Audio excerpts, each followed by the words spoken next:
또 저서 중에 소설도 쓰고 하다 보니까 도대체 이 사람은 잠을 안 자고 일만 하는 거냐 이렇게 물어보시는 분들이 참 많아요. 그러니까 대놓고도 막 물어보세요. 잠을 하루에 몇 시간 동안 자냐고. 근데 저는 솔직히 일단 잠을 줄이지는 않아야 된다고 봅니다. 근데 사실 아직도 특히 우리나라 사회에서는 잠을 덜 자는 게 굉장히 약간 자랑, 하나의 능력, 열정처럼 인식하는 경우가 있죠. 흔히 그러다 보니까 뭐 누군가 혼낼 때 야 너는 그 시간에 잠을 잤어? 잠 안 자고 했어야 되는 거 아니냐? 뭐 잠이 오냐? 이렇게 마치 비난, 즉 잠과 죄악을 동일시하는 논리가 쓰이긴 하는데 저는 그러면 좀 안 된다라고 생각합니다. 그래서 나는 오늘 지쳐가지고 그 자리에 가고 싶지 않은데 어쩔 수 없이 참여하는 회식 또는 뭐 회사 약간 높은 분이 주최하는 골프나 등산이나 낚시 모임 같은 데 그냥 끌려가듯이 가는, 특히 주말에 막 가는 거, 그런 것들 아직도 있는데 포기하지 않고 모든 걸 다 하려고 하다 보면 결국 사방을 보면서 이리 떴다 저리 떴다 하는 것 같아요. 동서남북으로. 그럼 결국엔 제자리에 올 뿐이죠.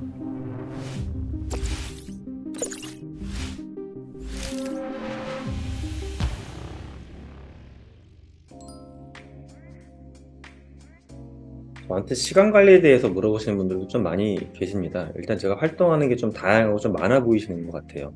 많은 사람을 만나기도 하고, 학교에 정식 교수로도 일을 하지만 외부 강연도 하고 컨설팅도 하고 이런저런 기업의 일도 도와드리고, 또 저서 중에 소설도 쓰고 하다 보니까 도대체 이 사람은 잠을 안 자고 일만 하는 거냐 이렇게 물어보시는 분들이 참 많아요. 그러니까 대놓고도 막 물어보세요. 잠을 하루에 몇 시간 동안 자냐고.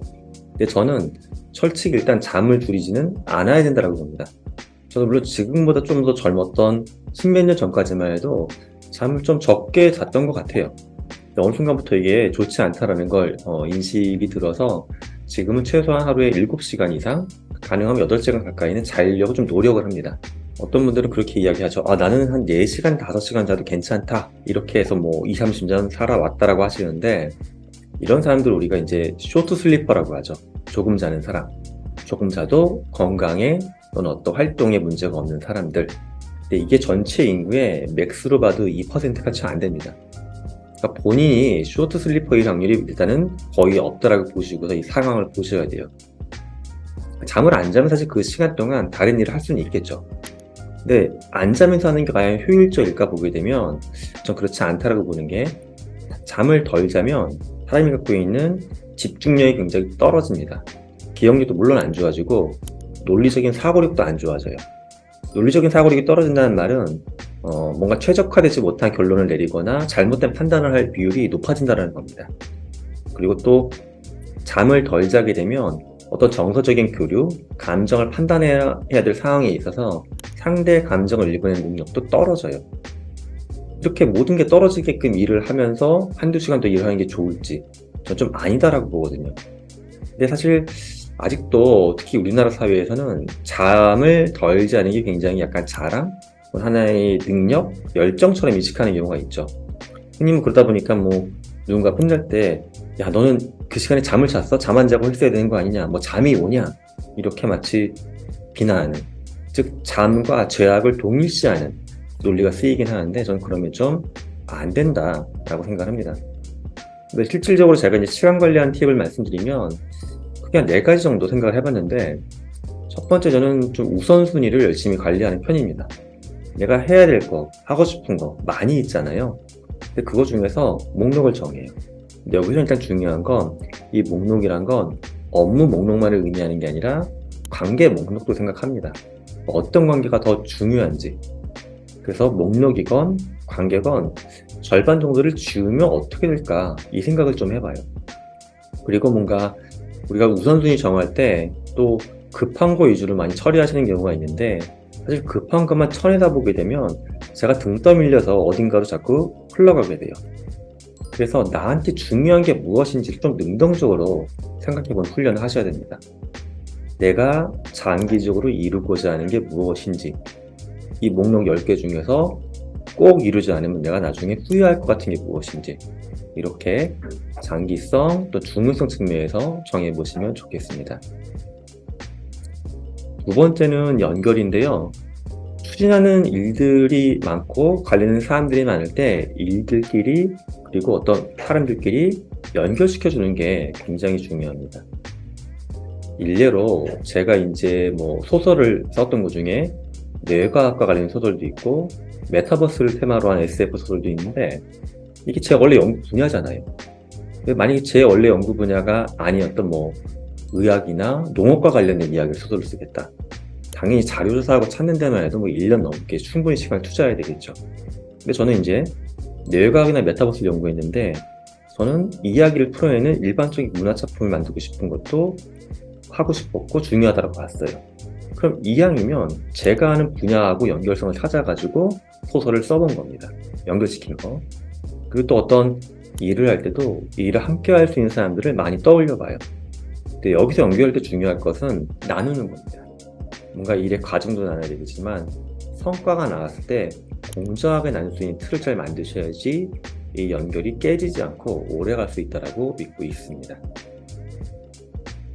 세 번째가 어찌 보면 약간 의외일 수 있는데 저는 이제 타인에 대한 기대를 관리하는 측면에서 나 스스로를 약간 나쁜 사람으로 봐도 괜찮다라고 좀 편하게 마음을 내려놓으시면 좋을 것 같아요. 우리가 하는 일상적인 어떤 약속이나 활동들을 보게 되면 저는 상당 부분이 타인만을 위한 경우도 많은 것 같아요.